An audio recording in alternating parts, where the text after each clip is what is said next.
అవ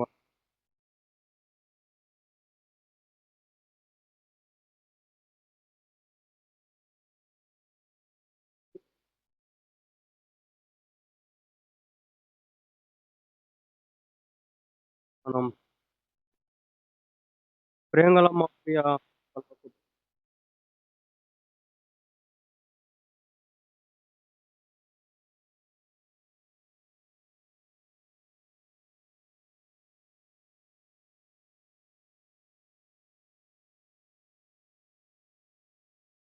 తండ్రిని ప్రార్థిస్తున్నాం.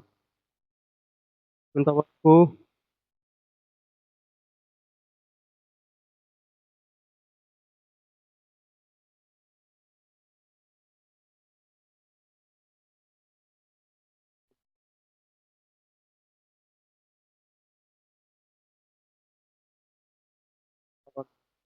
ప్రార్థన విధంగా ప్రార్థన చేయాలి. మీ మాట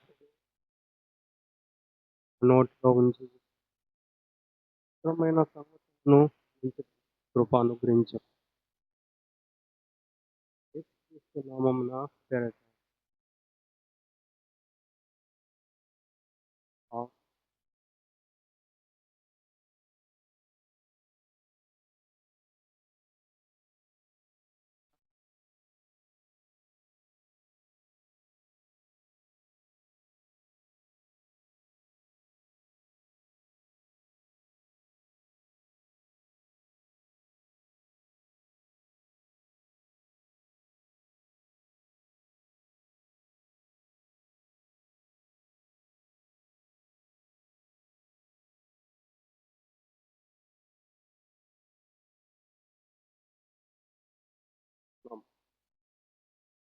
ఇలాంటి ప్రార్థన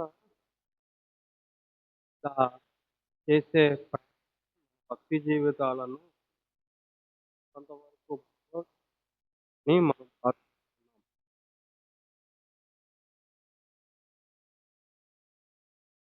చూడకుండా వ్యర్థమైన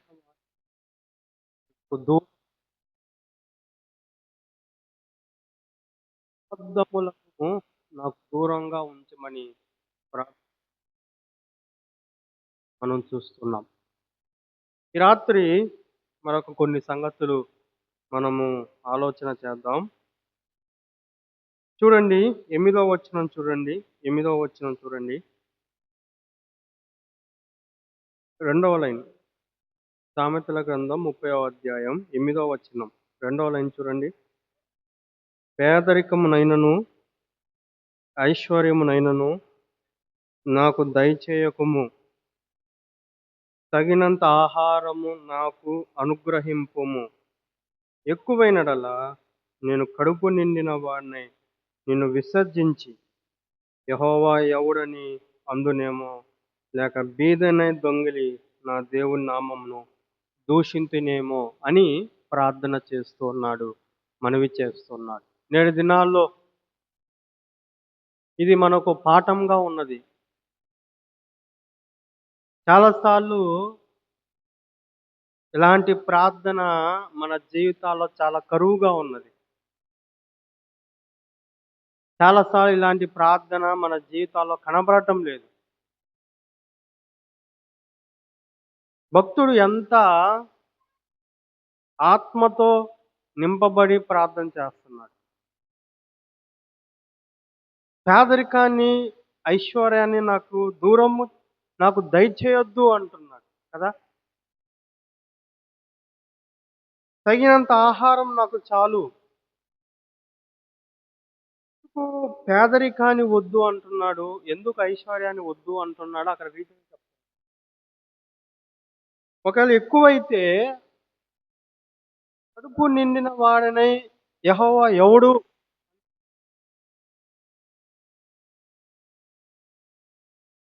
దొంగని నామాన్ని దూషిస్తానేమో. ఎంత ఆలోచన చేస్తున్నాడు, ఎంత ఆలోచన భక్తుడు.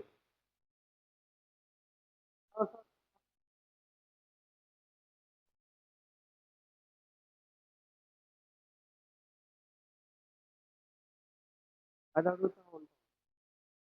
సమయం సందర్భం ఆలోచన చేయము. ఏది ఏది మాట్లాడాలో, ఏది మాట్లాడకూడదో, అందుకే రోమీయులకు రాసిన పత్రిక ఎలాగూ ప్రార్థన చేయాలో తెలుసు గనుకనే ఆత్మను నేను మీ యొద్ద ఉన్నాను. చూడండి, రోమీయులకు రాసిన పత్రిక చూడండి. రోమా పత్రిక ఆ! 26వ వచనం చూడండి. 26వ వచనం. అటువలే ఆత్మయు మన బలహీనతను చూచి సహాయము చేయుచున్నాడు.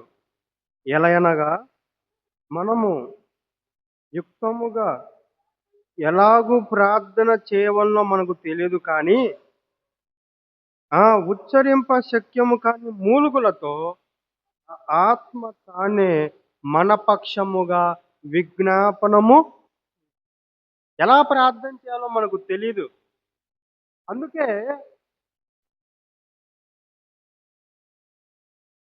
ప్రార్థన చేయాలి, ఏ విధంగా ప్రార్థన చేయాలి, ఎలాగూ అడగాలి, ఏ విధంగా అడగాలి అని ఆయనే మనకు సహాయము చేయుచున్నాడు. దేవుని ఆత్మ మనకు సహాయం చేస్తున్నాడు. అగూరు ప్రార్థన చేస్తున్నాడు. పేదరికానైనను ఐశ్వర్యమునైనను నాకు దయచేయకము. అంటే అర్థం ఏమిటంటే దేవుడు పేదరికాన్ని ఇచ్చేవాడు, దేవుడు ఐశ్వర్యాన్ని ఇచ్చేవాడు. ఇందులో మనం నేర్చుకోవాల్సిన సత్యం ఏమిటంటే పేదవాన్ని చూసి జాలి పడకూడదు, ఐశ్వర్యవంతుని చూసి అసూయ పడకూడదు. కారణం ఏమిటంటే మనము పేదరికాన్ని అనుభవిస్తున్నా, పేదరికాన్ని చూస్తున్నా, ఐశ్వర్యవంతుని చూస్తున్నా, దాని అర్థం ఏమిటంటే దేవుడే ఆ వ్యక్తికి పేదరికాన్ని, ఐశ్వర్యాన్ని అనుగ్రహించాడు అని మనము అర్థం చేసుకోవాలి. ఒక మాట చూడండి, హన్న ఎంత చక్కగా దేవుణ్ణి గురించి పాడుతుందో చూడండి. సమూయేలు మొదటి గ్రంథం 2వ అధ్యాయం చూడండి. సమూయేలు మొదటి గ్రంథం 2వ అధ్యాయం ఎలాగో విజ్ఞాపన చేస్తుందో చూడండి. 7వ వచనం చూడండి.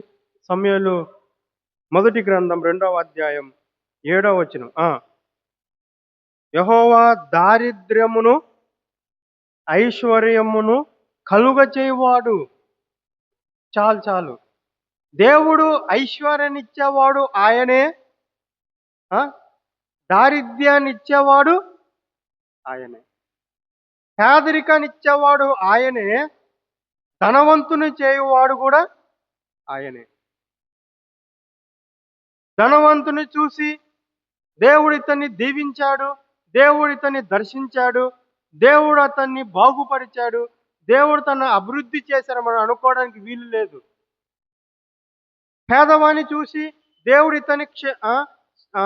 ఇతన్ని ముట్టాడు, దేవుడు ఇతన్ని శిక్షించాడు, అందుకే ఈ పేదరికాన్ని అనుభవిస్తున్నాడు అని అనుకోవటానికి వీలు లేదు.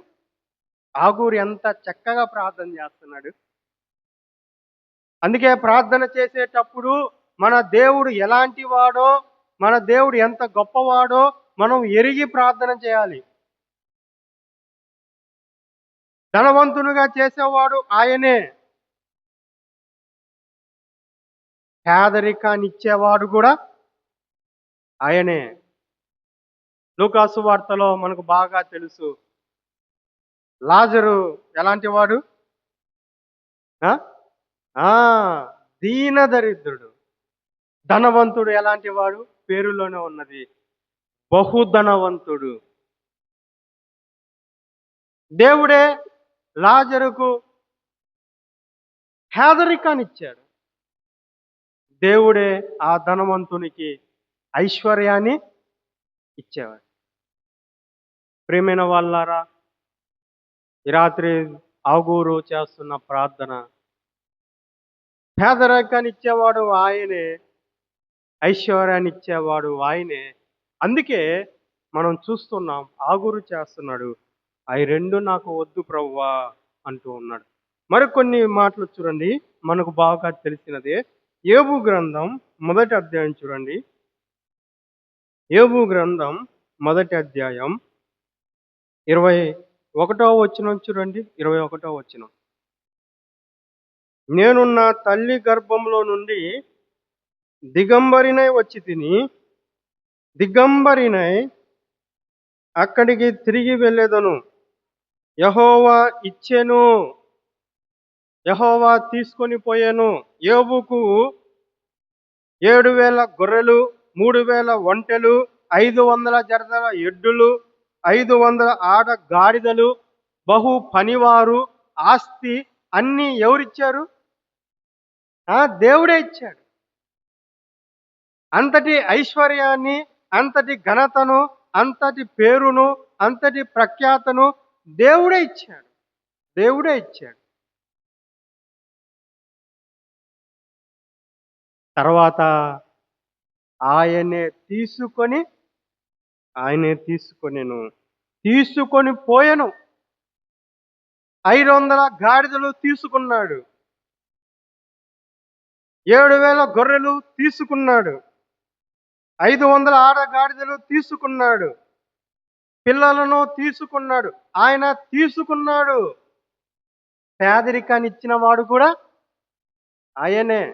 అందుకే యోబు అంటున్నాడు, పేదరికంలో ఎలాగూ స్తుతించాడో, క్షమించండి, ఐశ్వర్యవంతునిగా, ధనవంతునిగా దేవుని ఎలాగూ స్తుతించాడో, పేదరికంగా దేవుని అలాగే స్తుతిస్తున్నాడు. యెహోవా ఇచ్చెను, యెహోవా తీసుకొనెను, యెహోవా నామమునకే మహిమ కలుగును గాక. యెహోవాకే మహిమ. పేదరికాన్ని బట్టి మనం ప్రభువుని స్తుతించాలి. దీన దశను బట్టి మనం దేవుని స్తుతించాలి. చిన్న జీవితాన్ని బట్టి దేవుణ్ణి స్తుతించాలి. ఒకవేళ దేవుడు మనల్ని ప్రేమించి ఐశ్వర్యాన్ని ఇస్తే, ధనవంతునిగా చేస్తే, అందులో కూడా మనము స్తుతించాలి. ఈ రాత్రి మన పాఠం అది కాదు, కానీ అవి 2 నాకు వద్దు అంటున్నాడు. భక్తుని యొక్క ప్రార్థన ఎంత మాదిరికరంగా ఉన్నది. అవి 2 నాకు వద్దు, అవి 2 నాకు వద్దు. ఏమి కావాలి? చూడండి, సామెతల గ్రంథం 30వ అధ్యాయం 8వ వచనం 2వ లైన్ చూడండి. తగినంత చాలు, తగినంత చాలు. ఎప్పుడైనా ఇలా ప్రార్థన చేశామా? ఎప్పుడైనా ఇలాగూ మనం ప్రార్థన చేశామా? తగినంత చాలు, తగినంత. భక్తుని యొక్క ప్రార్థన చూడండి. ఐశ్వర్యము వద్దు, పేదరికము వద్దు, గొప్పవారంగా వద్దు, తగినంత, తగినంత, తగినంత చాలు, తగినంత చాలు. నా జీవితానికి, నా కుటుంబానికి, మా సంఘానికి, నా ఇంటి వారికి తగినంత చాలు అని ప్రార్థన చేస్తున్నాడు. ఈ నెలకు తగినంత, ఈ రోజుకు తగినంత. ఇవి మనం ప్రార్థన చేయాలి. చాలాసార్లు మన ప్రార్థన ఏంటంటే, నా తర్వాత నా తరం తర్వాత వాళ్ళ పిల్లలు, పిల్లల పిల్లలు, కొన్ని పిల్లల పిల్లలు, చాలనంత కావాలి అంటాం, కానీ తగినంత వరకు మాత్రం మనము అడగము. ఈనాడు చాలాసార్లు మన ప్రార్థన ఇలాగే ఉంటుంది. మాకు కావాలి ప్రభువా, చాలనంత కావాలి. నీ ఆకాశమును విప్పి మమ్మల్ని పట్టజాలనంత ఆశీర్వాదం మాకు చేయి ప్రభువా అని అంటామే, కానీ తగినంత ఇవ్వు ప్రభువా అని మనం ప్రార్థన చేయం. దీనినే యేసుక్రీస్తు ప్రభువారు కొత్త నిబంధన గ్రంథంలో మాట్లాడుతూ, మత్తయి సువార్త 6వ అధ్యాయం చూడండి, 6వ అధ్యాయం 11వ వచనం చూడండి.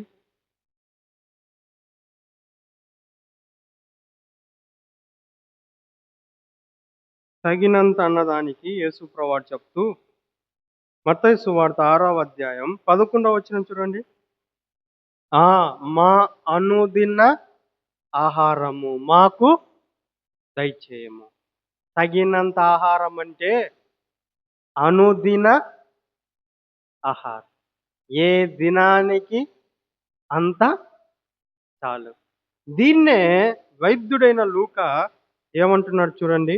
లూకా సువార్త 11వ అధ్యాయం 3వ వచనం చూడండి. లూకా సువార్త 11వ అధ్యాయం 3వ వచనం చూడండి. లూకా సువార్త 11వ అధ్యాయం 3వ వచనం. మాకు కావాల్సిన అనుదిన ఆహారం. తగినంత అంటే ఏంటండి? కావాల్సినంత చాలు. ఈ దినానికి ఇది చాలు. ఈ దినానికి ఇది చాలు. ఈ క్షణానికి ఇది చాలు. ఈ పూటకు ఇది చాలు. భక్తుని యొక్క ప్రార్థన ఎంత రమ్యముగా ఉన్నది చూడండి. యేసుక్రీస్తు ప్రభువారు తన ప్రజలను ప్రమాణం చేసి విడిపించి వారిని కానాను దేశానికి నడిపిస్తూ ఉన్నప్పుడు వారికి ఎలా ఆహారం ఇచ్చాడు చూడండి. ఒక మాట చూడండి. నిర్గమాకాండం 16వ అధ్యాయం చూడండి. నిర్గమాకాండం 16వ అధ్యాయం 21వ వచనం చూడండి. 21వ వచనం. వారు అనుదినమున ఉదయమున ఒక్కొక్కడు తన ఇంటి వారి భోజనమునకు తగినట్టుగా కూర్చుకొనిరి. దేవుడు చూడండి, వారికి ఆహారం కావాలంటే పరలోకం నుండి వారికి మన్నాను పంపిస్తున్నాడు. ఎలా పంపిస్తున్నాడు? దేవుడు చెప్తున్నాడు. ఏ దినము ఆహారం ఆ దినం పంపిస్తాడు. మీ ఇంటికి తగినంతగా కావలసినంతగా మీరు ఆహారం కూర్చుకోండి. మీరు ఆహారం కూర్చుకోండి. ఒక 6వ దినం మాత్రమే 7వ దినమునంతకు సరిపోయేంత ఆహారాన్ని కూర్చుకోవాలి. కొంతమంది ఉంటారు కదా, మళ్ళీ రేపు దేవుడు ఇస్తాడో లేదో అని ఏం చేశారు కొంతమంది, ఎక్కువ కూర్చుకున్నారు. ఏమైపోయింది? కంపు కొట్టి వాసన కొట్టింది. అదే వ్యర్థమైనది వద్దు, శృతి మించింది వద్దు. నాకు, మా కుటుంబానికి, మా జీవితాలకు కావాల్సినంత చాలు. ఎంత రమ్యముగా ఆగూరు ప్రార్థన చేస్తున్నాడు. దేవుడు కూడా అక్కడ ఒక క్రమాన్ని చెప్తున్నాడు. మీ కుటుంబానికి కావాల్సినంత ఆహారము, ఏ కుటుంబానికి ఎవరు ఎంత తింటారో అంత కావాల్సినంత ఆయన పంపిస్తున్నాడు. పౌలు భక్తుడు అంటున్న ఒక మాట చూడండి. తిమోతికి రాసిన పత్రిక, తిమోతికి రాసిన మొదటి పత్రిక 6వ అధ్యాయం చూడండి. తిమోతికి రాసిన మొదటి పత్రిక 6వ అధ్యాయం 7వ వచనం చూడండి. 7వ వచనం. మనం ఈ లోకంలోనికి ఏమీ తేలేదు, దీనిలో నుండి ఏమీ తీసుకొని పోలేదు, కాగా అన్న వస్త్రములు గల వారమై ఉండి వాటితో తృప్తి పొందుదుము. తగిన వాటితో ఏముంటుంది చెప్పండి? తృప్తి ఉంటుంది. తృప్తి ఉంటుంది. మనం ఏమీ తీసుకొని రాలేదు, మనము ఏమీ తీసుకొని పోలేము. పౌలు భక్తుడు, వేదాంత భక్తుడు, పాండిత్యం నేర్చినవాడు, గమలీయేలు పాదాలెదుట నేర్చుకున్నవాడు, రోమా పౌరసత్వం కలిగిన వాడు ఏమంటున్నాడు? మనం ఏమీ తీసుకొని రాలేదు ఈ లోకానికి, అలాగే వెళ్ళేటప్పుడు ఏమీ తీసుకొని పోలేము. కాబట్టి అన్న వస్త్రములు కలిగిన వారమై వాటితో తృప్తి పొందుదాము. ఉన్న వాటితో, తగిన వాటితో, కావాల్సిన వాటితో మనం తృప్తి కలిగి ఉందాం. తృప్తి కలిగి ఉందాం. దేవా, తగినంత నాకు అనుగ్రహించు. నా జీవితానికి, మా కుటుంబానికి, మా సంఘానికి, మా ఆత్మీయ జీవితానికి, మా అనుదిన జీవితాలకు మాకు ఎంత అవసరమో అంత మాకు అనుగ్రహించు. అలా ఎక్కువ వద్దు, తక్కువ వద్దు. బ్యాలెన్స్డ్ లైఫ్, సమానమైన జీవితం మాకు అనుగ్రహించు, మాకు అనుగ్రహించు అని ప్రార్థన చేస్తూ ఉన్నాడు. ప్రార్థన చేస్తున్నాడు. ఈ రాత్రి మన ప్రార్థన ఎలా ఉంది? ఈ రాత్రి మన ప్రార్థన ఎలాగుంది? తగినంతగా అడుగుతున్నామా? ఎక్కువగా అడుగుతున్నామా? చూడండి, ఎక్కువ అడిగితే ఏమవుతుందో చూడండి. 9వ వచనం చూద్దాం చూడండి. సామెతల గ్రంథం, తిమోతికి రాసిన పత్రిక అలానే ఉంచి ఒక మాట. సామెతల గ్రంథం 30వ అధ్యాయం 9వ వచనం చూడండి. 9వ వచనం. ఎక్కువైన ఎడల నేను కడుపు నిండిన వాడనై నిన్ను విసర్జించి యెహోవా ఎవడని అందునేమో. ఎక్కువైతే ఈనాడు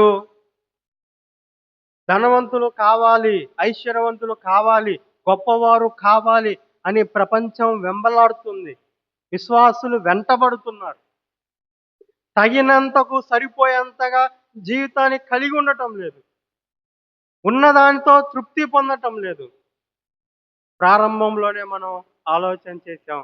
విశ్వాసి యొక్క హృదయం, భక్తుడు చెప్తున్నాడు, ఇమ్ము ఇమ్ము ఇమ్ము.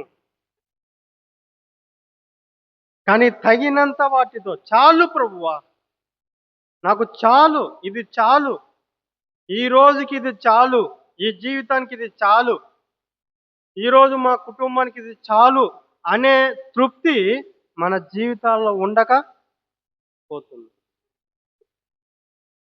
చూడండి, ఎక్కువైతే నేను కడుపు నిండిన వాడనై అంటూ ఉన్నాడు. 8వ వచనం చూడండి. తిమోతికి రాసిన పత్రిక 6వ అధ్యాయం, అక్కడ 9వ వచనం చదివాం కదా, ఇక్కడ కూడా 9వ వచనం చూడండి. ధనవంతులగుటకు అపేక్షించు వారు శోధనలోను, ఊరిలోను, అవివేక యుక్తములను, హానికరములనైన అనేక దురాశలలోను పడుదురు. ఐశ్వర్యం ఏం చేస్తుంది? ఐశ్వర్యం ఏమి చేస్తుంది? శోధనలోనికి నడిపిస్తుంది. ఐశ్వర్యం ఏం చేస్తుంది? ఉరిలోనికి నడిపిస్తుంది. ఐశ్వర్యం ఏం చేస్తుంది? హానికరమైన దురాశలలోనికి నడిపిస్తుంది. భక్తునికి తెలుసు, ఐశ్వర్యం వెంట మనుషుడు పరిగెత్తితే అతని జీవితం ఎలా ఉంటుందో భక్తునికి తెలుసు. కింద అంటున్నాడు, ధనాపేక్ష సమస్తమైన కీడులకు మూలము. ధనాపేక్ష అనేది సమస్తమైన కీడులకు మూలం.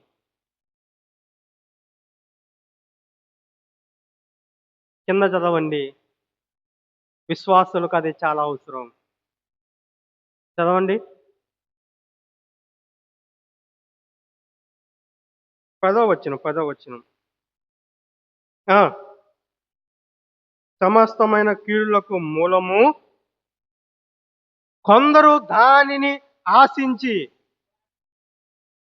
నంబర్ 1, విశ్వాసం నుండి తొలగిపోతున్నాం. ఐశ్వర్యం ఏం చేస్తుంది? విశ్వాసం నుంచి తొలగిపోతాం. గేహాజీ ఏమైపోయాడు? డబ్బుకు ఆశపడి అతనికి మాత్రమే కాదు, అతని తరాన్ని మొత్తానికి కుష్టి వ్యాధిని కలగజేస్తున్నాడు. విశ్వాసం నుంచి తొలగిపోయాడు. ఇహలోకాన్ని ప్రేమించి ఏమైపోయాడు? లోకంలో కలిసిపోతారు. విశ్వాసం నుంచి తొలగిపోతాం. దేవుని నుంచి తొలగిపోతాం. యేసుక్రీస్తు ప్రభు యొక్క శిష్యులలో ఒక శిష్యుడు ఇస్కరియోతు యూదా దేవుని నుండి తొలగిపోయాడు. కారణం ఏంటి? ఆ? ధనాపేక్ష కలిగిన వాడు. మరియా సంవత్సరానికి సరిపోయేంత అత్తరును తీసుకొని వచ్చి యేసుక్రీస్తు పాదాలతో పగలగొట్టి ఆయన అభిషేకం చేస్తే ఇది బీద వాళ్ళకి ఎందుకు ఇయ్యలేదని అమ్మి బీదలకి ఇస్తే ఏమవుతుంది? మేలుకరం అవుతుంది. చూడండి, అది బీదల మీద ప్రేమతో కాదు, అతనికి ఇస్తే ఎంతో కొంత తీసుకొని దాచిపెట్టుకోవచ్చు. ప్రభువు యొక్క విలువని ఎరగని వాడు ఇస్కరియోతు యూదా ప్రభు యొక్క ప్రేమను ఎరిగిన ఆమె మరియా. ఇది మీకు ఇప్పుడు అర్థం కాదు, కానీ తర్వాత మీకు అర్థమవుతుంది. యేసుక్రీస్తు ప్రభు వారు చెప్తున్నది ఎక్కడ తర్వాత అది సాక్షార్థంగా ఉంటుంది. ధనాపేక్ష అనేది సమస్తమైన కీడులకు మూలం. చాలా మంది ఐశ్వర్యవంతులు కావాలని కోరుకుంటున్నారు. నాకు వద్దు ప్రభువా, ఆగూరుకు తెలుసు, ఒకవేళ నా జీవితంలో ఐశ్వర్యం ఉంటే, నా జీవితంలో ధనము ఉంటే, నా జీవితంలో గొప్పవారినిగా ఆస్తిపరునిగా ఉంటే విశ్వాసం నుంచి తొలగిపోతానేమో, దేవుణ్ణి ప్రకటించకుండా నేనే వెనక్కి వెళ్ళిపోతానేమో అని భయపడ్డాడేమో. ఆగూరు ప్రార్థన చేస్తున్నా, తగినంత. ఈనాడు మానవుడు ధనం వెంట పరిగెత్తుతున్నాడు, దేవుని వెంట కాదు. యేసుక్రీస్తు ప్రభు దగ్గరికి వచ్చిన వారు అందరూ బాగుపడ్డారు. యేసుక్రీస్తు ప్రభు దగ్గరికి వచ్చి అడిగిన ప్రతి ఒక్కరూ బాగుపడ్డారు. కానీ ఒక్క యవనస్తుడు తప్ప మిగిలిన వారు అందరూ ఏమై ఉన్నారు? ఏదో రకమైన సహాయము పొందారు. అనారోగ్యమా? బాగుపడ్డారు. కుష్ఠరోగ? బాగుపడ్డారు. చెవు లేదా? బాగుపడ్డారు. ఆహారం లేదా?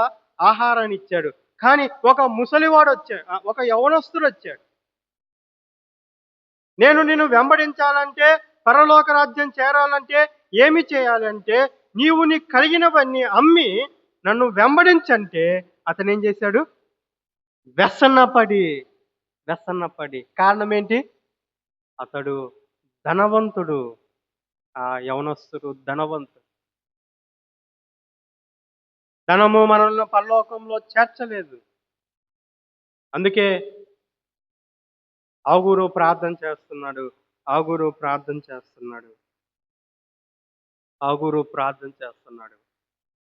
తగినంత చాలు ప్రభువా, తగినంత చాలు. ఇటీవలే ఒక సర్వే జరిగింది. ఎక్కువ అప్పులు ఉన్నవారు ఎవరు అంటే భారతదేశం అని చెప్పారంట. ఆ భారతదేశంలో ఎవరు ఎక్కువ అప్పులు కలిగిన వారంటే, గెస్ చేస్తారా ఎవరో? ఏ ఏ ఏ ప్రాంతానికి చెందిన వారు, దేనికి సంబంధించిన వారు చెప్తారా? అర్థం కాదు. అది కరెక్టేలే. ఏ వర్గం వారు అప్పులు కలిగిన వారు ఎవరు అంటే చెప్తారా ఎవరైనా? కరెక్ట్.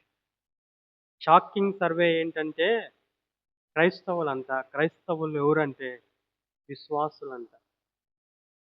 ఎక్కువ అప్పులు కలిగిన వారు. ఎందుకు ఈ అప్పులు అంటే, మందిరానికి వచ్చే విశ్వాసులే. ఏంటి ఆ విశ్వాసులు అంటే, అతని కారు ఉంది, నేను అతనికన్నా పెద్ద కారు కొనుక్కోవాలా. ఆమె 5,000 చీర కట్టింది, నేను 10,000 చీర కట్టుకోవాలా. విశ్వాసులంట మందిరానికొచ్చే విశ్వాసులే. ఇది 2025వ సంవత్సరం జరిగిన సర్వే చెప్తున్నా నేను.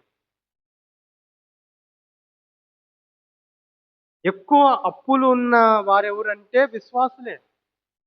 అతనికుంది నాకు లేదు. ఇతనికి ఒక ఇల్లు ఉంటే నేను 2 అంతస్తులు కట్టుకుంటా. అప్పులు చేస్తూ ఉన్నారంట. అప్పులు చేస్తూ ఉన్నారు. తగిన వాటితో సంతృప్తి లేదని ఒక సర్వే రిలీజ్ చేశారు. తర్వాత చదవండి. 10వ వచనం. తొలగిపోయి ఏం చేస్తున్నారు? నానా బాధలతో ఆ! చదవండి. నానా బాధలతో ఆ మాట కావాలి మనకి. నానా బాధలతో ఆ! ఆ! తమ్మును తామే పొడుచుకొనిరి. ఏంటి పొడుచుకోవడం ఏంటి? ఆ! ఏంటి పొడుచుకోవడం?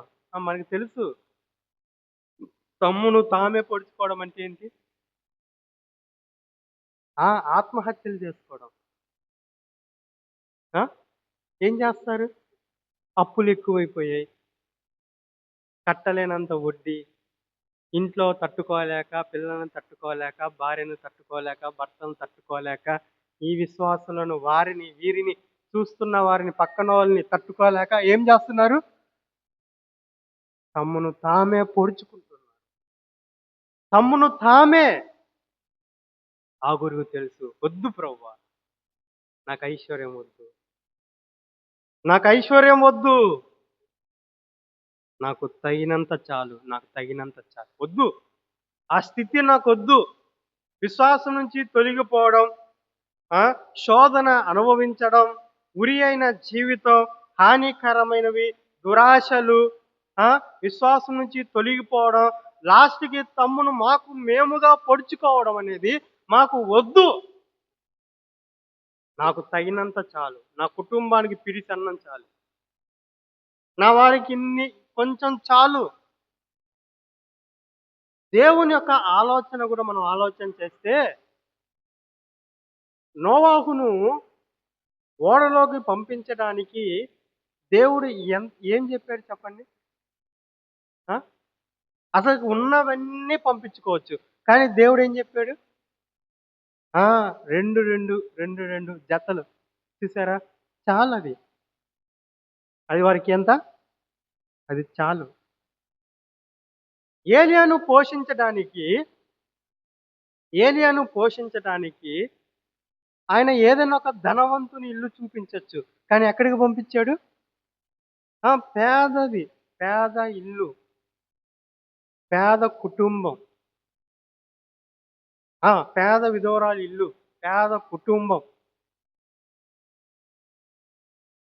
కాకోలానికి ఏం ఆజ్ఞాపించాడు? నెలకు సరిపోయేంత ఆహారమా? ఏ పూటకు ఆహారంతో పంపించాడా? ఆ! చూసారా? ఏలియాక ఆ పూటకి ఎంత కావాలో అంత కాకోలంతో పంపించాడు. కరువు వచ్చినప్పుడు ఏ కుటుంబంతో ఎంత కావాలో అంత పంపించాడు. దేవుని యొక్క ఆలోచన చూడండి ఎంత బావుంటాయి. అందుకే భక్తుడు అంటున్నాడు, అయ్యా నాకు ఐశ్వర్యం వద్దు. నాకు ఐశ్వర్యం వద్దు. కొన్ని మాటలు చూద్దాం. ద్వితీయోపదేశ కాండం 8వ అధ్యాయం 11వ వచనం చూడండి. 8వ అధ్యాయం 11వ వచనం. ద్వితీయోపదేశ కాండం 8వ అధ్యాయం 11వ వచనం చూడండి.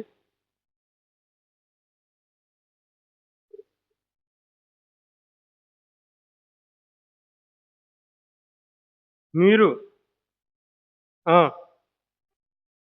ఆ! ఆ దేశమందు ప్రవేశించి ఆ! హ్మ్. 8, 11 ద్వితీయోపదేశ ఆ! ద్వితీయోపదేశ కాండం నేను ఆ! నేను నీకు ఆజ్ఞాపించు. ఆయన ఆజ్ఞలను, విధులను, కట్టడలను నీవు అనుసరింపక నీ దేవుడైన యెహోవాను మరచి కడుపారా తిని. ఎక్కువైతే ఏమవుతుంది? ఆ? ఆ, నేను దేవుని మరుస్తానేమో. ఒకటి, విశ్వాసం నుంచి తొలగిపోతానేమో. రెండు ఏంటి? యెహోవాను మరచిపోతానేమో. యెహోవాను మర్చిపోతానేమో. ఎంత చక్కగా చెప్తున్నాడు చూడండి. కడుపు నిండా తింటే మనకు దేవుడు గుర్తొస్తాడా? కడుపు నిండిన జీవితాలలో దేవుడు ఉంటాడా? ఎక్కువైతే దేవుని సన్నిధి మన జీవితంలో కలుగుతుందా? ఆ గురువు ప్రార్థన చేస్తున్నాడు. ఒకవేళ నేను కడుపు నిండా తింటే నేనేమైపోతాను? కంటి నిండా నిద్రపోతాను. ఏమంటున్నాడు? కడుపు నిండా తింటే కంటి నిండా తిని విజ్ఞాపన కూడికను మర్చిపోతా, బైబుల్ తరగతును మర్చిపోతా, ఆరాధన కూడికను మర్చిపోతా, సేవ కూడికను మర్చిపోతా, అసలు ప్రభునే మర్చిపోతా. అందుకే నాకు తగినంత ఆహారం ఇవ్వు, తగినంత ఆహారం. తగింది చాలు, 2 ఇడ్లీ చాలు. దేవుడు ఎంత చక్కగా చెప్తున్నాడు. 32వ అధ్యాయం చూడండి. ద్వితీయోపదేశ కాండం 32వ అధ్యాయం 15వ వచనం చూడండి. 15వ వచనం.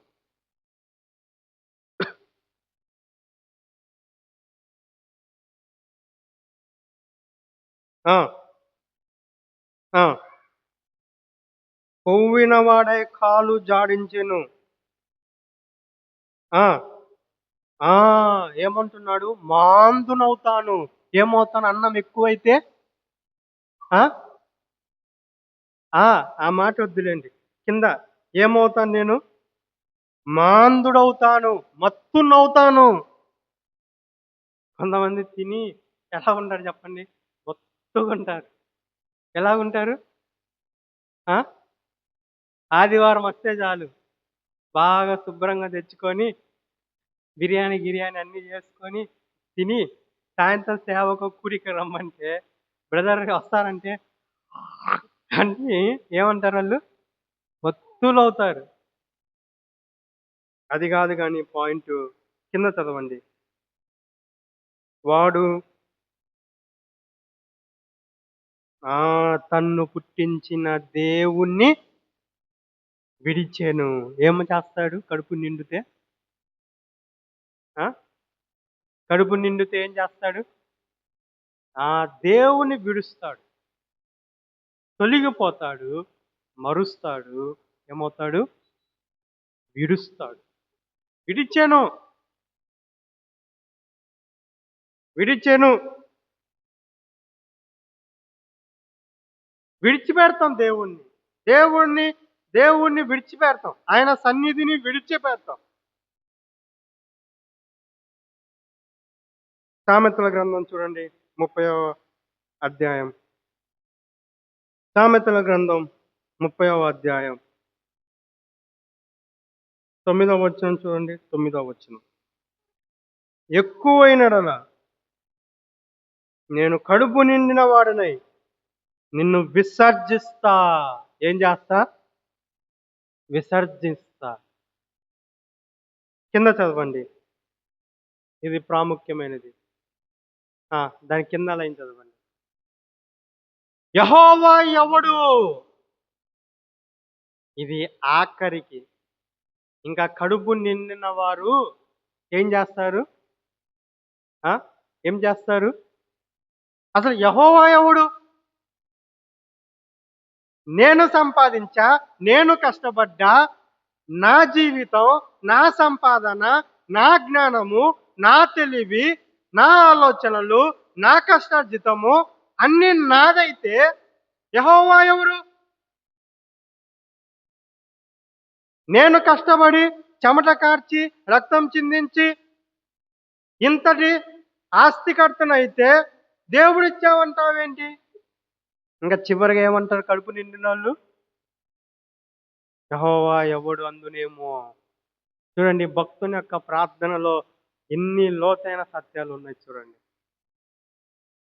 ఒకటి, విశ్వాసం నుంచి తొలగిపోతానేమో. 2, మరుస్తానేమో. 3, మత్తునవుతానేమో. 4, విడిచిపెడతానేమో. 5, విసర్జిస్తానేమో. 6వది చెప్తున్నాడు, అసలు యెహోవా ఎవడంటానేమో. ఎవరైనా నీ పాపముల నా పాపముల నిమిత్తమై పరలోకం నుండి దిగి వచ్చిన సృష్టికర్త చివరి కడుపు నిండితే ఏమంటాను?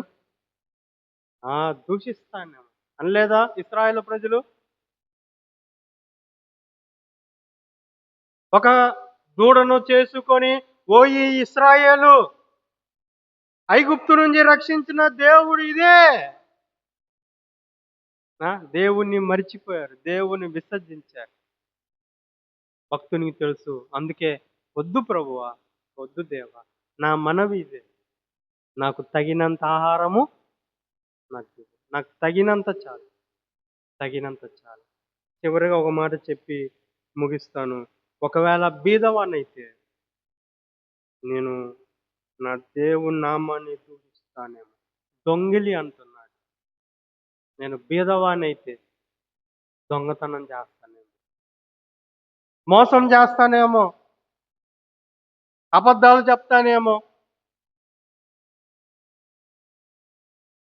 ఇతరులకు హానికరంగా ఉంటానేమో.